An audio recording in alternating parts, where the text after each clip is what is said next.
Welcome everyone to the Uncovering Happiness 90-minute presentation. First of all, let me just say thank you so much for getting this book. I hope you bring it into your life and integrate all the teachings and the practices within there to not only kind of create more resiliency, but actually uncover the happiness that's there. And so, basically the premise of this book is very, very simple. It's just that most of us, when we think of the word antidepressants, we think of some form of pill, medication, something like that.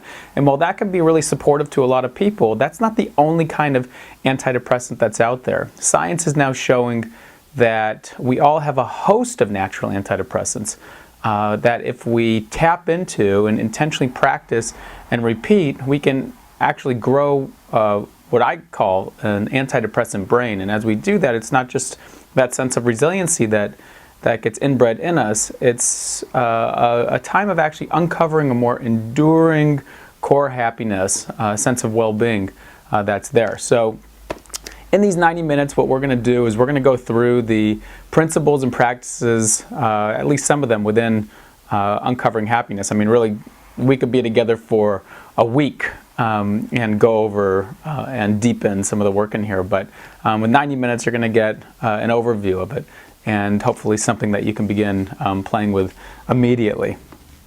So let me say, whenever I do any presentation, one of the things that's important to me is that I frame it in some way. And so here's what we're going to do.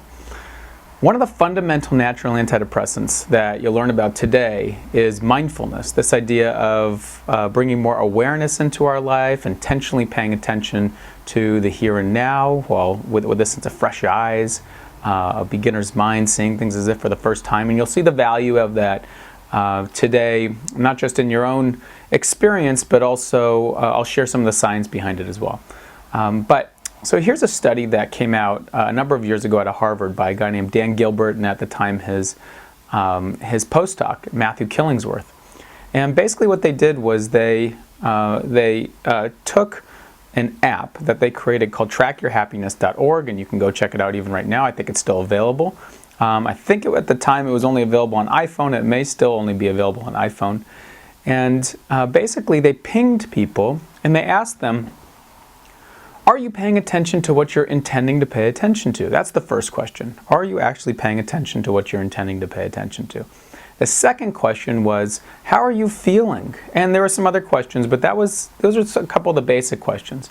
And what they found was, and you can kind of take your best guess as to how often people's minds on average wander, but what they found was that people's minds wander on average around 47% of the time. So you might say, wow, geez, my mind wanders a whole lot more than that. Or you might say, geez, I'm more focused than that, whatever it is. But on average, people's minds wander about 47% of the time. So what does that mean?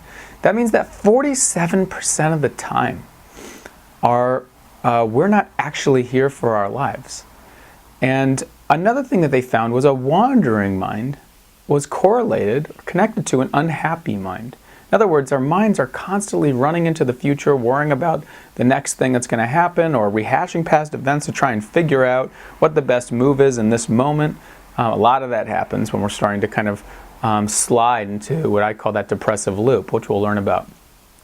So here's what's going to happen. During this presentation, your mind's going to wander. You're going to be, if you're on your phone, you might be opening up another app, or on your computer, you might be opening up another tab, or you might be just thinking about things you have to do today, or whatever it is. And when that happens and you become aware of that, that's a moment to congratulate yourself. That's a wonderful moment. In other words, that's a moment to say, here I am in this space of awareness where I have a choice to notice where my mind went to.